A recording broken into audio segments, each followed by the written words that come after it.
crime, how you perceive the situation to be, how you see things, why not give us a call and join in the conversation? And if you want to ask Rob a question or two, you'll be welcome to do so live here on Salaam Radio. The phone lines are open. The number is 01733 602 133. Later on in the programme, we'll also be joined by Arif Aziz. He's the chairman of FC Peterborough, and they are alleging that their players are regularly subjected to racism and Islamophobia during the matches. There's been a lot of coverage for some of the issues that they've raised in some of the local and national press as well. And we'll be asking Arif Aziz what has been happening within FC Peterborough, how they are reacting to the situation, the safety of their players, etc. What are they doing about it? So Arif will join us during the second half of the programme. But first and foremost, let me welcome once again to the Salaam Radio studios Rob Hill. He is, like I said, Assistant Director at Peterborough City Council, covers Peterborough and Cambridgeshire, and is based at the Town Hall. Good evening, Rob. Good evening, Ansar. Good evening, listeners. I'm delighted to be back. Thank you very much indeed. Good to have you here, Rob. First and foremost, the question on everyone's mind, is crime in Peterborough rising? I think that that's a good question. And as people will probably know, it was in the papers over the last week, we have seen increased reporting in Peterborough. Last week I went to the scrutiny panel, which is a commission of councillors asked to ask exactly that question of the likes of me and police colleagues, and we shared with them some data which does show that not crime as a whole, but certainly violent crime reporting is on the increase in Peterborough. Okay, that's helpful. But you know what? Someone like you works professionally. Were a police officer previously in a previous life as well. So there is no one better qualified to reassure our communities. What do you think are the causes? I think you need to look at a number of different things. I mean, for us nationally, there's no secret that crime reporting is on the increase. That's quite a difference to actually saying that crime has increased. And I think it's important that listeners are aware of that, so that we know that nationally, violent crime reporting to the police has increased, but that's the same pattern across the country, and the reason for that over the past 12 months is that there's been improved reporting measures. We here in Peterborough have been working really closely with communities to try to encourage people to come forward. A lot of it is linked into as well the work we're doing around cohesion, so that people have the confidence to come forward and report crimes. So it's a bit of a mixed message there, I do understand that, but I want to understand exactly how much crime is happening out there, because I think for a number of years things haven't been reported to us. Now I think we're trying to get a real picture of what's going on so that we can start to deal with it. Last week when we were talking about this issue here on Salaam Radio, we had people ringing us and telling us that quite often they don't report minor crime. I know you talk about violent crime that has been on the increase because of increased reporting, but a lot of the people are saying that there's no point in reporting some of the minor crimes. I mean, people shouldn't have to suffer basically in silence, should they? For me, crime starts, we sometimes fall into a trap of saying only report the important stuff. Actually, all crime is important, and I would urge all the listeners out there that nothing is too small. They need to be getting on the phones and reporting every little thing. I know locally we've had raised concerns around issues in parks, local antisocial behaviour. They're really important to me. I need to understand exactly what is happening so that we can actually use our resources at the right times to actually target and deal with those issues. So my message is, please report everything. So keep reporting. And in terms of some of the communities, you talked about violent crime. We'll concentrate on that for the time being. Not far from here, there's been a couple of stabbings, etc., in recent months as well, in recent weeks, if I can add. What do you think? What are the causes of that? People talk about there are a lot of drugs being sold on streets as well. There's a lot of issues, but what do you see when you talk to your police colleagues as well? What do you think is causing people to indulge in harming other people, knife attacks, etc.? causing serious And injury so at times. I think it is a sad state of affairs that violent crime has always happened. But I think if you look at the past couple of years, we have had some particularly nasty incidents. And I would say, yes, they are drug related. We've made no secret of that. That's why, for me, it's so important that we start at the early stages, reporting incidents of drug use, antisocial behaviour, so we can get in at that early stage before it escalates to that violence that we've seen. What sort of priority is the Safer Peterborough Partnership giving these incidents? How are they being done? I mean, do we have adequate resources in place, do you think? We do, but there's no getting away from the fact in this modern world that demand is going higher and higher. So one of the issues that causes us is that we tend to focus on the ones of highest demand. It's only right that we do so, and that means that there's less boots on the ground to deal with the low end. The way that I'm redressing that in the Safer Peterborough Partnership is to look at how we use our resources in a different way. You're all aware of the Prevention Enforcement Service. This is about using other resources to be visible on the streets, so the likes of your CSOs, making sure that we're maintaining them, they're in the communities, but also that we're using council officers and we're giving them the powers to do things that make a difference around that, what some people call lower end, but they're necessarily important crimes. So the police, the city council working together, and other institutions, other agencies as well. Yes. Where does the communities fit into that? Communities play a massive role. So over the past year, I've been working with a number of communities at how we can actually work with communities in a different way so that we can help empower them to take ownership. So, as I said before, there's no getting away from that demand, and I think it's important that we work with communities to share information and support communities to make the difference themselves. Last week you had Tony Forster on from Friends in the Park, and that's an exact example of what I'm on about. There's been reported ASB in the park, antisocial behaviour. Tony's come together, he's worked hard to get together the right people from the community who, with the support of the police and the council, are now making a real difference. It's about sharing and owning that problem. What people are saying is that you're saying that there is some real difference taking place as well. A lot of people don't see that happening basically within their neighbourhoods. Yeah, that's where they feel frustrated. Yeah, and I understand that frustration. That's where we need to do more to make sure that we show the good work that's going on. For instance, in this very local area, over the past few months, we've had a real focus around youth working. So that's, with my many different hats on, I've been working with the council youth teams to make sure that there's outreach work going on in the community tonight, working with young people who may be on the edge of committing crimes to deter them away from that. But we don't speak enough about this, so it's not actually shared as much as it should be, and I'm working to change that. I mean, a lot of young people are well behaved. It's a very small minority who are probably disaffected and getting bored and get involved in these antisocial behaviour and maybe get dragged into drugs and dealing in drugs, etc. So you're focusing your attention on detached youth work, talking to young people on the streets. Yeah, I think that's absolutely right. It's about getting young people engaging with the right people. But it's not just at local authority level, it's not just at police level, it also starts in the family. It's about the families being able to support young people and give them the confidence to actually give families the confidence to actually deal with those issues. I'm glad that you raised that, because we had one caller last week saying that because we got a very diverse community here, we got different ways that people discipline their children, and someone said that when we disciplined our teenage child, son or daughter, that young person went to school and reported the parents, and all of a sudden everything jumped on the family basically, and all they were trying to do is to get their son, daughter to behave better, not to mix in with the wrong company. Yeah, that's an interesting point you raised there. I wish I'd have tuned into that to hear more about it. I think for me the information is simple. It is around strong family units. It's about families understanding what's going on. I'm a parent of 4, and I'd like to think I know what my children are doing, and I'm working with them to keep them on the right path. It's about showing them the right path in life, and I'd encourage families to do the same. Now, I know that we do live in, dare I say, a blame culture where schools have a very difficult job to do. So if reports are made to them of potential offences, they are right to investigate that. But I'd urge families, hold your ground. If you're dealing everything right and properly with the family, then that would all come out when you're dealing with the schools. If there was an unfortunate complaint made, then as long as you've acted in the right way, then you've got nothing to worry about. Parenting is the key.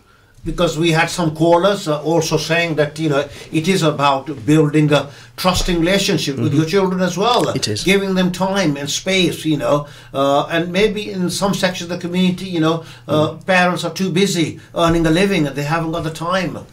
Yeah, well, I'd like to hope that, you know, we could talk about this, and actually through programmes like this, Ansar, we're starting to address that.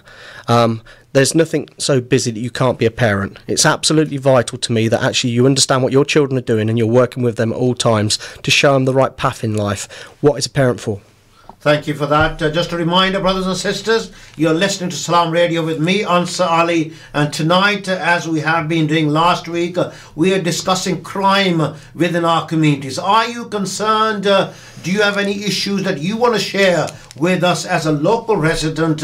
You can give us a call and have your say. Give us your opinion. The telephone lines are open. The number is 01733 602 133. We had a number of callers last week, and today it's your chance to put your questions, your concerns, your points of view to Rob Hill, who is the Assistant Director for Community Safety at Peterborough City Council, covers Peterborough and Cambridgeshire, quite a large area, but Rob is reassuring us that there are opportunities for people to share their concerns, and they've got the resources in place. There's never enough resources, but he doesn't want communities or listeners to feel that they should not report. They should report whatever criminal incidents that they see within neighbourhoods which is blighting their lives. Very important indeed. And we're also talking about that, you know, we as parents have responsibilities as well towards our children. Give them the time, build those trusting relationships so that you can have conversations with your child and make sure that they don't get involved in the wrong company, because peer pressure can be quite difficult to get away from for young people.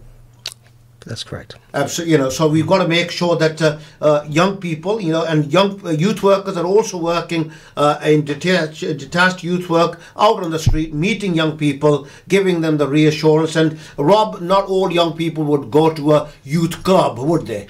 No, they wouldn't, but it's about making sure that the opportunity is there for them if they want to do that, and also if they're on the street. So I mentioned our detached youth workers, they're targeting the street actually. They're out there, young people, not much older than the youths they're engaging with, actually speaking to them about what their needs are and making sure that we're out there. So I think it's about providing that opportunity. Absolutely. And so, you know, it's always good to talk, isn't it, really? You know, having conversations with young people and, you know, having some intergenerational activities in community centres is good as well. I mean, I was reading last week some of the preschool playgroups, you know, taking the children to some of the older people's homes, basically, which I thought is a great initiative, you know. You know, some people, you know, appreciate that and value having the children around them. And it teaches values and it teaches respect, and that's what we want as a community, isn't it? Absolutely. The phone was ringing just now, and unfortunately I couldn't get to it quick enough because I was talking. The number once again, 01733 602 133. Please do give us a call if you have any concerns, any views about crime within our communities. You talked about violent crime. You know, how do we fare when we, you know, look at ourselves, Peterborough as a city with other areas likewise, you know? Do you think that we compare well with them, or? No, I think for me that's one of the challenges of Peterborough. We need to understand why nationally there is rises in violent crime, but in Peterborough there's more rises than I would like to see around things like domestic violence. So that's something that we, through the Safer Peterborough Partnership, is targeting right now. We want to understand why domestic violence is more prevalent in the city, but also why successful prosecutions is less prevalent. So I think there's a need to really understand some of the challenging, diverse cultures that we have in the city, so that we can work with them to have the confidence to come forward and report more to us, particularly around domestic violence. So when we talk about nature of crimes, you just mentioned domestic violence, there is Islamophobia, there's hate crime, there's violence crime, you know, there's drug issues, etc. There's a variety of crimes that are taking place as we speak in Peterborough. And in Peterborough, are we able to deal with those situations sufficiently, do you think? I think there's work to do in some of those areas. We've talked, and I've spoke on this programme before, about hate crime. I think we're making great inroads around that, building confidence. For example, in October, we carried out the Hate Crime Week. We went out meeting communities, encouraging people to come forward, and we got some really good stuff out of that, some really good confidence coming forward. My issue at the moment is, as I said, domestic violence, working with groups so that they understand actually that there is help and support out there, and they have confidence in law enforcement to actually deal with things when things do go wrong. I know you spoke about violent crime and that, more people are reporting violent crime and you're dealing with that. But a lot of people that talk to us, that raise some of the issues, for them, the biggest menace in their communities is people dealing in drugs. Young people getting addicted to drugs, being used as runners. What sort of intelligence do you have in the urban areas of the city in terms of drugs-related crime? We've got a real big focus around drugs at the moment. I will say that, again, it's a national problem, and our problem, which is quite widely publicised at the moment, is not necessarily with homegrown issues. It's people from outside of Peterborough running drugs lines, and we're doing lots of work at a much higher national level to try to combat that. For me, this issue, and I was speaking to people from Cambridge City just the other day, it's a national issue. It's how we get under the skin of that and build that confidence. I myself went and had a number of meetings with community leaders in this very location. I went to speak to the mosques to actually encourage people to report intelligence for us. Now, I'm aware that people are not forthcoming with that because they think we won't do anything with it. But if you look at the last year, we've made some really good inroads. We've had some cracking arrests, and I think we are making a difference. So my message is, please have that confidence, pick up the phone and report every snippet of information, because it could lead to an arrest that stops this from spreading. Sometimes people can be fearful of reprisals. Yeah, and what assurance can you give them? Well, not in the police role anymore, but I do know from my background in the police that there's an awful lot of work goes on to make sure that people are protected in that in situation. It's not about actually exposing people. If it's anonymous, we can still act upon it. So anonymous information can help. We need to build the picture of what's going on with the drug so that we can deal with it.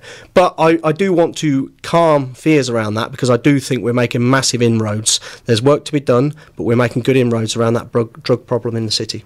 If I can come back, because in the local paper last week, it was said that, officers didn't have an answer to why crime in Peterborough was rising. We were comparing so badly with our like-minded peers, basically, when we compare with them. When people read headlines like that, they become quite deflated, and that probably, stops them from sometimes reporting minor crime. What would you say to people who may have been somehow deterred by reporting, by reading headlines like that? Well, first of all, I can speak personally, because that actually related comments I made, and actually I did actually speak to the press about that, because it wasn't a case of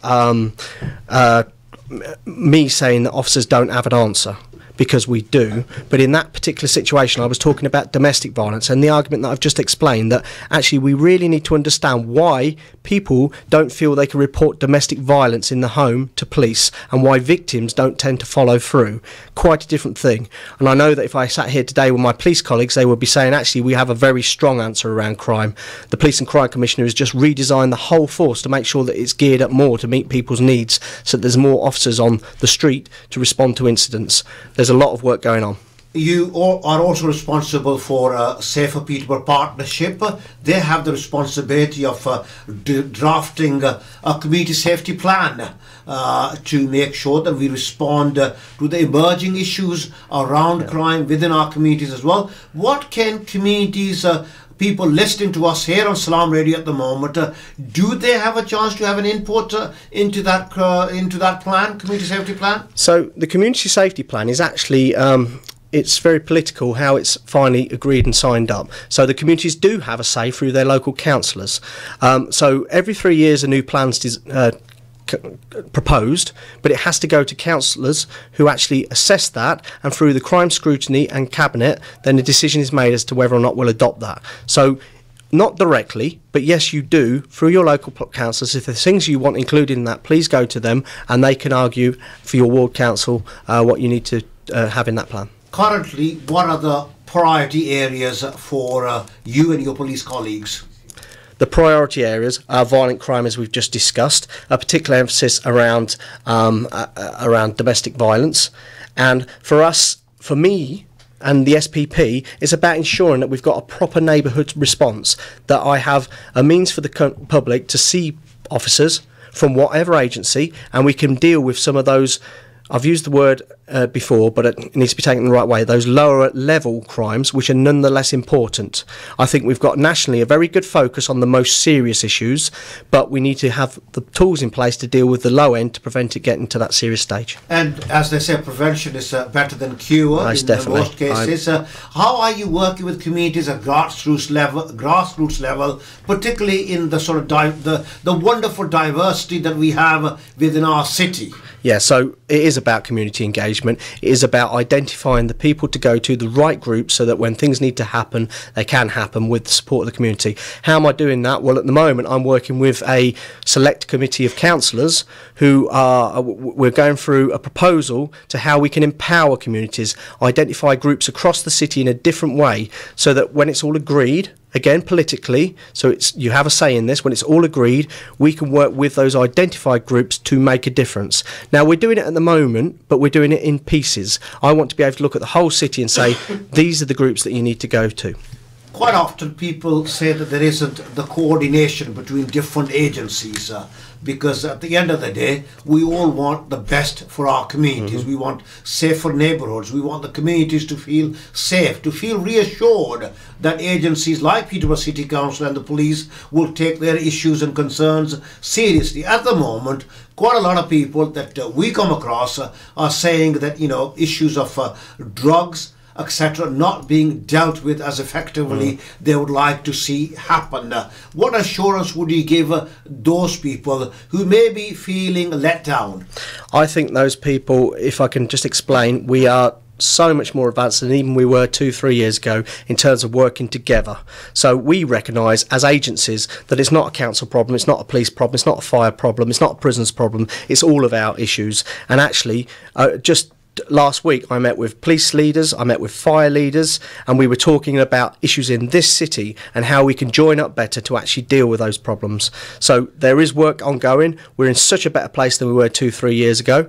I agree, if you're a member of the public and you ring up for help, you just want an agency to own it and grip it, and that's what we're in the process of doing by actually working together and not in isolation. So people can be assured by you that if they've got issues, concerns with their neighbours, I want to go back to the thing that, if people feel that if they report, no one will take any notice, that is the wrong attitude. It certainly is. I mean, sometimes we can't send a resource to deal with it and there will be an explanation as to why that is. But your call is very important because it could be a snippet of information that changes how we work. It could mean that suddenly the detached youth worker is in that area, or the police is in that area as a result of that intelligence that you've provided to us. So my advice is, please call 101 for crime police matters, call the council line 747474 if you want to report a council issue, and keep doing it because no information is wasted. And because all these calls are logged, they are. And you obviously need that information. We talk about, the community safety plan, etc. Things like that do matter. And then you get obviously, the postcode area where incidents are taking place, and you can actually deploy more resources. Exactly. So it's about building the intelligence so that we can respond to it. And I understand why, because people lose confidence, they'll report to Facebook or they'll talk about it amongst themselves, but that isn't actually logged down, so we can't react to it. We need to hear firsthand what's going on. Okay, thank you, Rob. Well, we're going to take a short break in a moment, but we're going to be back with Rob. Further couple of questions, and if you want to join in the conversation about crime, the lines are open, 01733 602 133. You're obviously very busy listening to what Rob had to say, and you feel reassured. I'm pleased that is the case. But if you want to have your say, you can give me a call, and I'll take your calls after the break. The number once again, 01733 602 133, or if it's Aziz, the chairman of FC Peterborough, has also arrived in the studio, and we will be talking to him about racism that has been faced by some of their teams and players. Stay right where you are, back after this break, inshallah. Stay tuned to Salaam Radio after this short ad break. I've just come out of Penny Appeal's orphans accommodation. Brothers and sisters, they've got a kitchen where they're getting fresh food cooked and served to them. They've got foster mothers looking after them. These are how orphans should be looked after. Sponsor an orphan for pennies a day. Call 03000 11 11 11 or visit the website pennyappeal.org. Remember, small change, big difference. Iqra Academy is the only Muslim girls' school in Cambridgeshire where your daughter will develop her knowledge of Islam and the national curriculum in a safe environment. Ofsted has judged the teaching and learning, leadership and management, pupil behaviour and personal development as good in June 2017. Iqra Academy's qualified staff teach in small classes, and the school is producing sports teams who have a track record of succeeding at national level. With reduced fees and a good rating 3 times from Ofsted, why not consider Iqra Academy for your daughter? Enroll now to avoid disappointment. Please contact 01733 331 433 or email admin@iqraacademy.org.uk. Do you have lots of clutter at home or in the office that needs to be kept but nowhere to keep it? Ivet Self-Storage offers a secure, affordable, clean and dry home for your belongings. We have security systems in place which are monitored 24 hours a day, ensuring that your items are safe. With a simple monthly payment, Ivet Self-Storage provides secure and tailored facilities to meet your specific requirements, whether short or long term. We offer the best prices and longest opening hours in Peterborough. For more information, please call on 01733 306 456 or visit us at Ivet Way, Westwood. Gems and jewels. Wise sayings, interesting events, and moral lessons from Islamic history. The quality of fulfilling one's promises is akin to a bright light. When Hurmuzan was brought as a prisoner before the Muslims, Umar ibn al-Khattab radiyallahu anhu invited him to Islam, but he refused. Umar then ordered his execution, and when the sword was near him, he said, "O leader of the believers, would that you would bring me a drink of water, for that would be better than to kill me while I am thirsty." He ordered for the water to be brought, and when it was in his hand, he said, "Am I safe until I drink this water?" Omar said, "Yes." He threw the glass down and said, "The quality of fulfilling one's promises, O leader of the believers, is akin to a bright light." Omar said, "I will give you a respite until I look into the matter further." Raise the sword from him. The prisoner then said, "I now bear witness that none has the right to be worshipped except Allah, and Muhammad is the messenger of Allah." Omar said, "Woe unto you, and what made you delay?" He said, "I delayed, O leader of the believers, because I feared that it would be said that I only accepted Islam because I feared death." Omar said, "The intellect of people from Persia is equal in weight to mountains."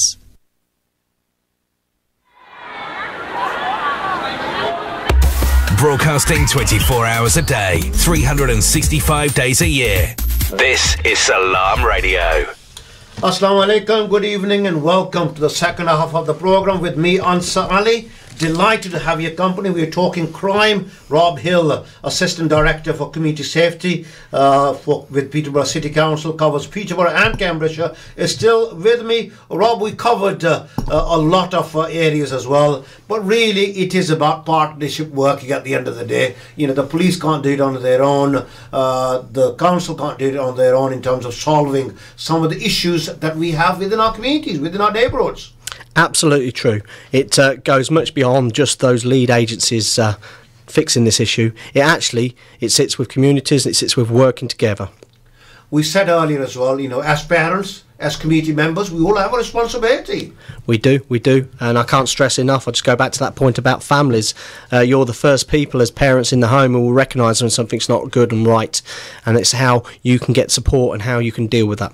I mean, the other thing worth mentioning, because I don't want young people to feel that we're putting them all in one basket. They're all bad young people. It's only a very small minority. I'm pleased you made that point, Ansar. I can hear my colleague now, Matt Oliver, who looks after all the youth, and Matt will be saying to me right now, not all young people are bad. The most aren't, and that's absolutely true. And sometimes the perception is much worse than the reality. However, let's not get away from the fact when we do have problems, it could be any age, then actually we need to work together to deal with it. And make sure that you report any incidents, because once you report, they get logged. And that's how resources are put into place in various neighbourhoods. So please don't be put off. Sometimes people do feel frustrated because, they can't get the police officer within an hour. They rang an hour ago, no one's turned up, and they feel deflated. What reassurance would you give them? I understand there are that. Ways of dealing with these issues these days. What I would say to the public is the police always prioritise emergencies. So there may be times when they can't get there within an hour. It's just a fact of life. We are in an ever-demanding world. The calls for service do go up. The demand and expectation from the public goes up. Sometimes it may take a little bit longer to get people around the table, but people will get round the table, and it's not just the police, it's about us all coming together in that situation. Individuals listening to Salaam Radio at the moment, we've had a lot of discussion last week here on Salaam Radio. Today we've had the pleasure of welcoming you to our studios as well, to reassure the communities, just to ask you some questions on behalf of our communities and our listeners as well. A final message of reassurance from you to our listeners, because people do feel quite strongly that crime is increasing, and sometimes they feel that they're probably not safe within their own neighbourhoods. Final message is, if we look back 15 years, crime isn't increased on 15 years ago, and that's an absolute fact. We know that crime levels actually over the years have dropped down. The types of crime do concern the public, and the final message from me is, know that agencies, the likes of the council, the police, the fire, prisons, many, many more different services are working very hard to make a difference, but that we're now starting to work more with communities, breaking down those barriers. It's a shared challenge, and together we are making a difference, and we'll continue to do so.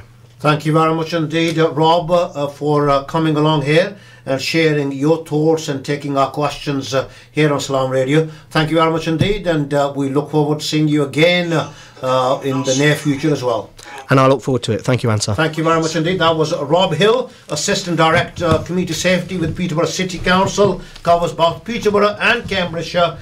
With me on the programme today, we've been talking about crime. Want to thank him, and Arif Aziz will be joining us very shortly. Arif Aziz is the chairman of FC Peterborough, and you may have seen on social media and also on some of the media on internet, etc., some of the issues that their teams have been facing. They have been subjected to racism, Islamophobia, assaults, etc. And I've invited Arif Aziz to come and join me here on Salaam Radio to share with us what really has been happening with FC Peterborough. Arif, assalamu alaikum to you. Welcome, Salaam.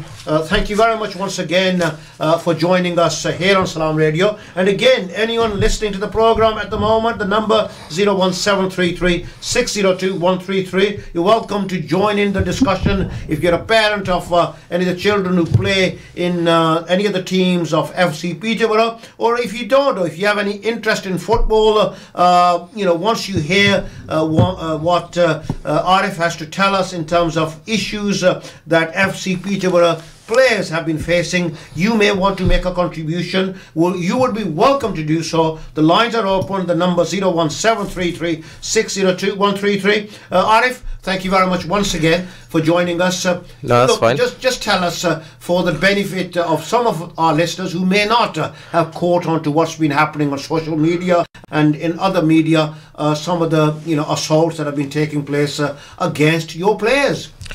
Well, I think what's been happening it's been epidemic for a number of years now.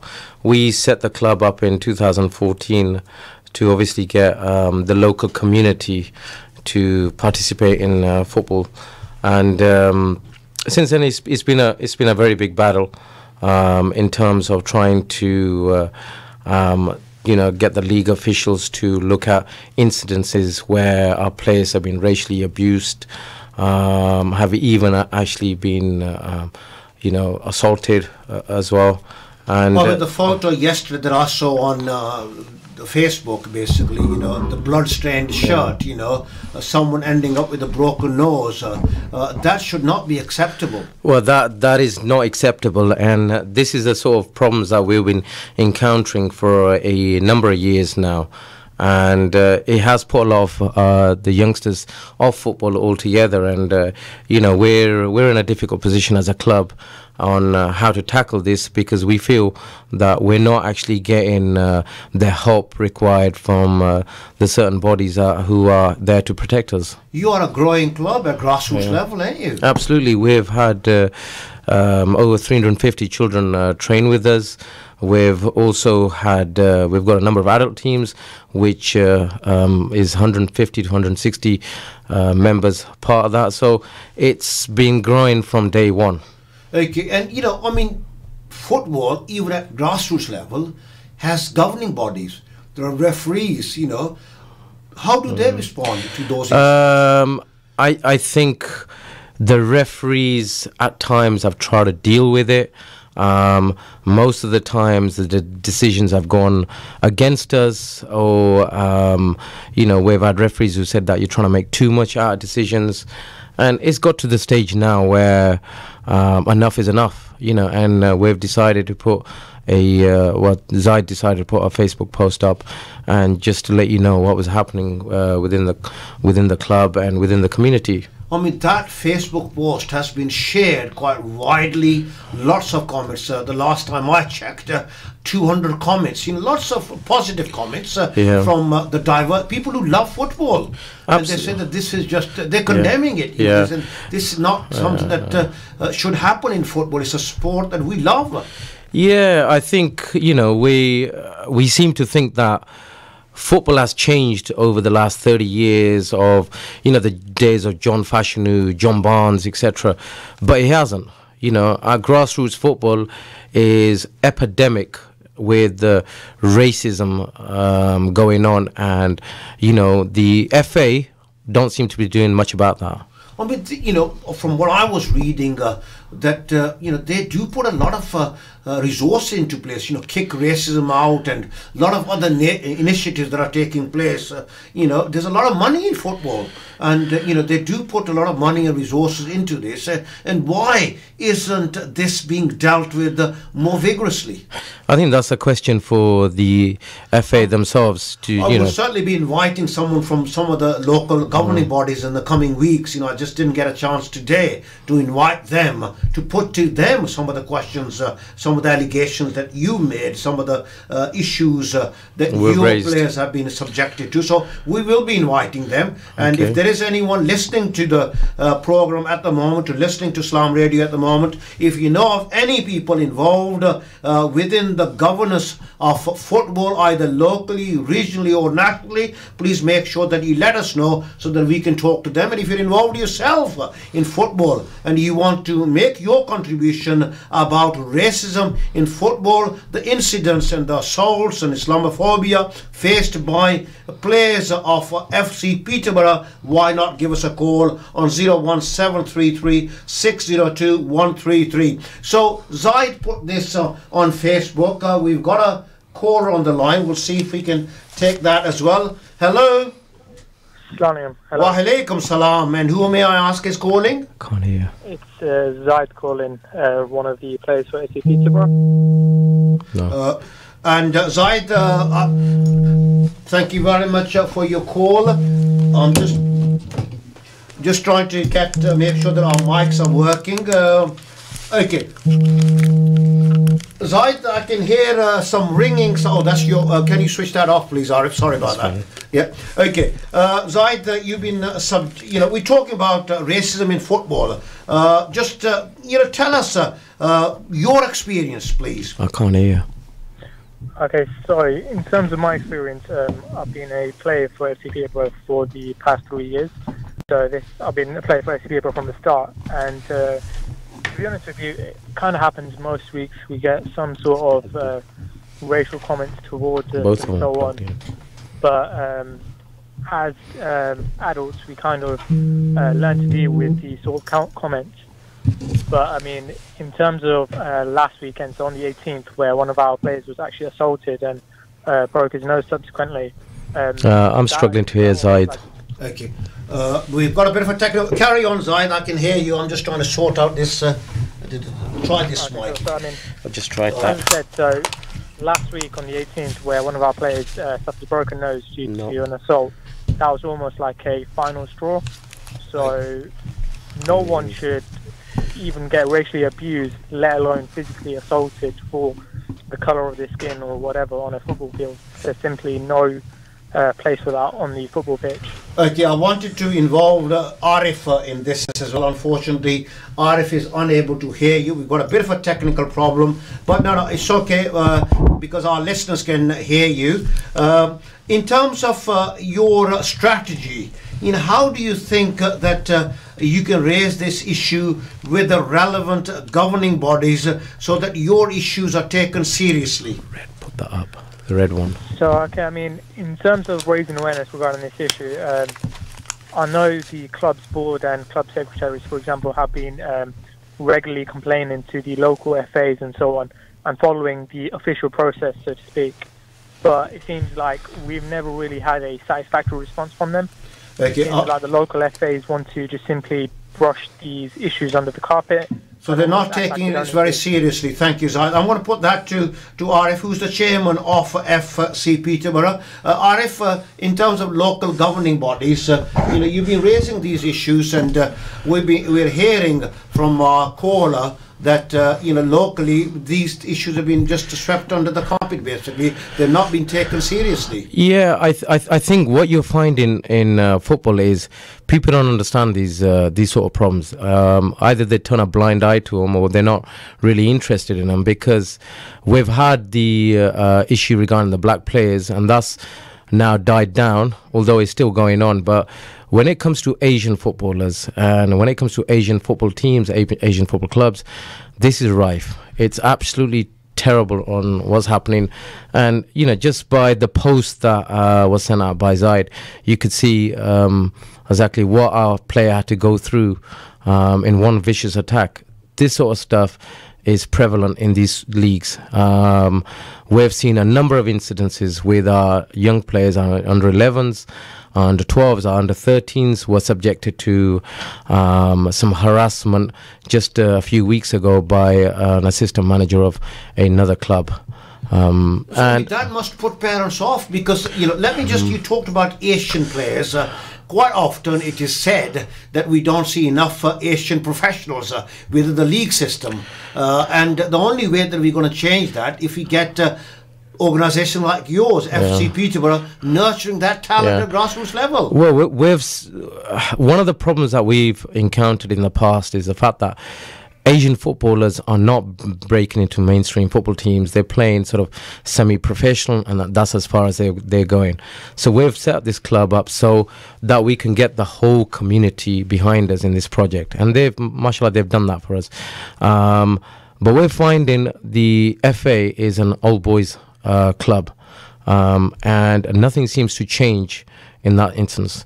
So therefore, we still are encountering some serious racist issues to deal with, and we've obviously had to go to Facebook and media to try to educate people and make them realize that, look, this is still happening, and it's it's happening with clubs like ourselves. Our club is a very diverse club.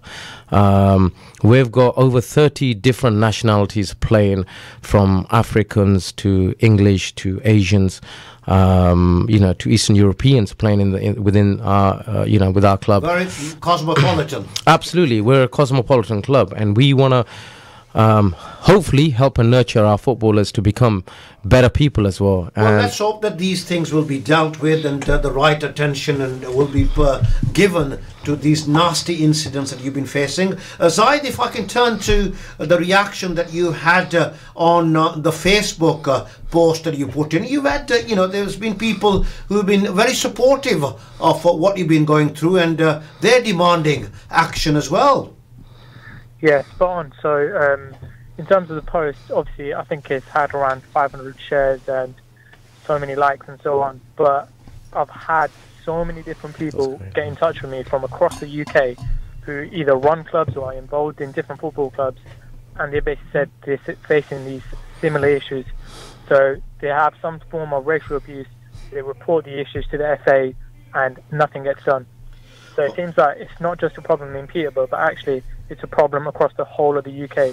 So, as I said, I've literally got around 6 different teams. So, places including Luton, Bolton, London as well, and even Dewsbury. So, length of breadth of our country, our beautiful country, and a country that loves football. These things shouldn't happen. But in terms of you raising this issue, you've had quite a lot of publicity nationally in the press as well, haven't you?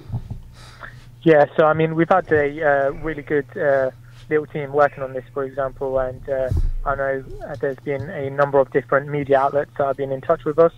I think we've had a article featured in the Metro, Muslim Vibe, obviously Peterborough's own Evening Telegraph, and we are working on a few more things, so hopefully watch this space.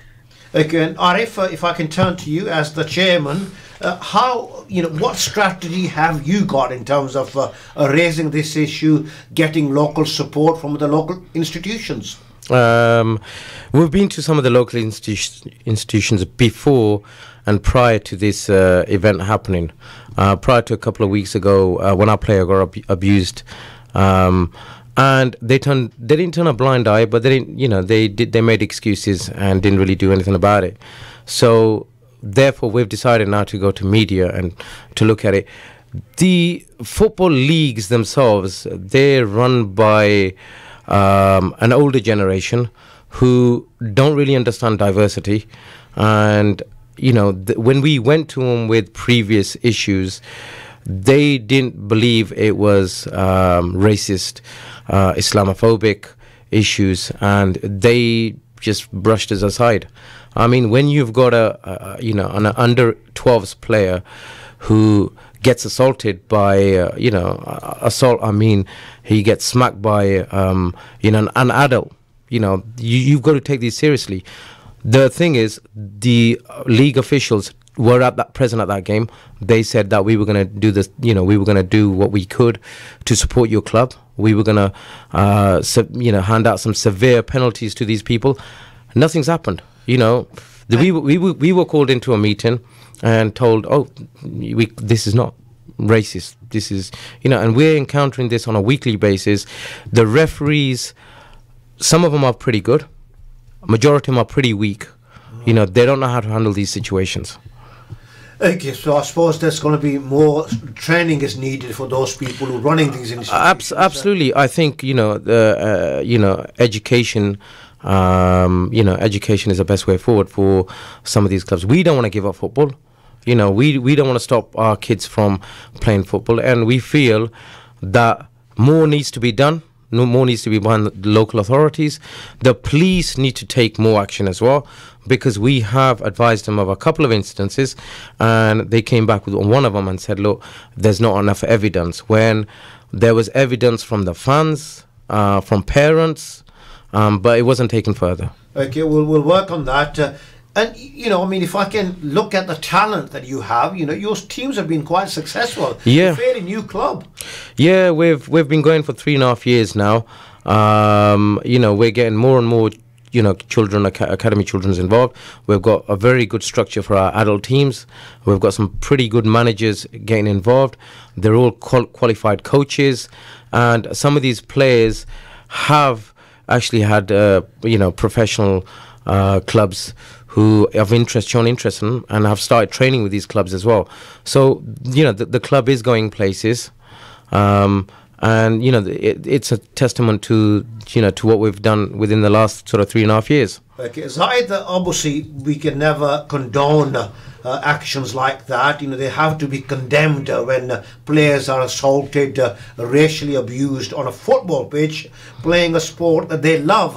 But you got some very good players, haven't you? Very talented players. Is it that people are jealous? They just can't, basically face you on the football pitch, so they have to be aggressive towards you, Zaid? If I can have your opinion, do you think that because once, when you start to show your skills and you get an upper hand, other players, try their frustrations are, sort of gets the better of them? No excuse, no excuse, but I'm just talking about the talent that there is within the club, FC Peterborough. Yeah, so I mean, I'd have to agree with that comment. 100%, we have got some really good players. So, prime example, so Zishan, so the player who was attacked last week, he's played at a really high standard. He's actually gone to America, played at almost like a professional level there. Mm-hmm. He had a scholarship in America. He's come back. He's had loads of semi-professional clubs ask him to play for them, but no, he wanted to play for SCP, but he's obviously one of our better players. And the specific incident that happened last week, it happened in the last 10 minutes of a game where we're winning 3-1, the game's almost done, the opposition know we're going to win, and it does seem like that, the frustration's just got the better out of them. So I think what's happening among some of these players is because they just don't have a supporting attitude within them. Basically, it's a sport. Someone's got to lose, and you've got to accept it. Basically, and I mean, the final question. We haven't got many minutes left. I mean, the last thing that one would want to see is for people to lose interest, for FC Peterborough to feel deflated. I mean, I know that you've actually taken it, forward. You're going to address these issues head on, and I compliment that. So it's not going to put you off, is it? No. Zaid, if I can have you first, please. Okay. Yeah, so in terms of myself, and I'll probably speak for most of the players at FC Peterborough, we've got a really good structure, and we've got a really good setup. We are one of the biggest clubs in Peterborough, and hopefully, with everyone's help and assistance, and with help from God, we will, inshallah, go further on. So in terms of myself, no, it won't put me off. I don't think it'll put any of the players at FC Peterborough off, but it is very difficult and it is very hard to fight against this when we're facing these sort of issues week in and week out. Okay, and aside to that, I've had several other, as I said, clubs from across the UK who've actually stopped playing and don't want to be involved with football anymore because they face these issues. Okay, so thank you very much indeed. We're running out of time as well. Final word goes to Arif Aziz, who's the chairman of FC Peterborough. You've got a lot of youngsters playing as well, and parents, it must be difficult for them watching incidents like this when they come to support their children. Yeah, it's extremely difficult, especially for parents. Parents want to protect their children, and how can they protect their children when we don't get any help from the local authorities, from the FA? I think more needs to be done to combat this. More needs to be done to actually realise racism and Islamophobia in football. If you just look at how many Asian footballers there are in the UK, it's growing day by day. We're part of the British society. We are British society, actually. So more and more needs to be done on that. We need to see more professionals from the Asian backgrounds, Indian, Pakistani. We could have a debate and a discussion on that all day long, and I could explain to you why I feel that they don't get through. And that will be on another occasion. But final word in terms of parents. Let's move forward. Let's stay united and don't be put off. Our parents won't be put off. They will continue supporting the club, and we'll continue supporting them. Thank you very much, Arif and Zaid, for joining us. I want to thank Rob Hill, who was with me earlier here on Salaam Radio. Thank you very much indeed for your contributions, and thank you very much for your company. Stay with us. We've got the Nasheed, our next brothers Haq and Rustam and Zaid are already here. Looking forward to your company. So stay with us here on Salaam Radio. I look forward to your company, inshallah, on Wednesday. We'll all be joined by Sayyid Asad Shah Sahab here on the program at 5 o'clock. It has been a pleasure as always. Remember me in your du'as. Remember the Salaam Radio team in your du'as. Inshallah, I'll be back with you on Wednesday. Stay right where you are. Make Salaam Radio your number one choice for listening. Allah Hafiz from me. Allahu Akbar, Allahu Akbar, Allah.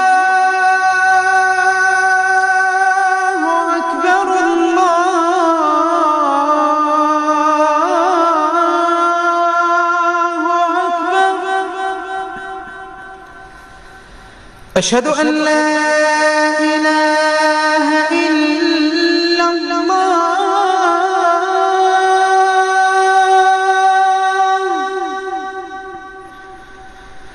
أشهد أن لا إله إلا الله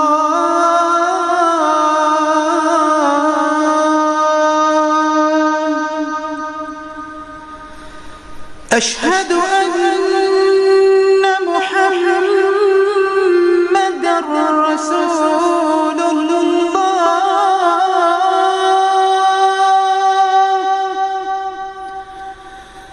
أشهد أن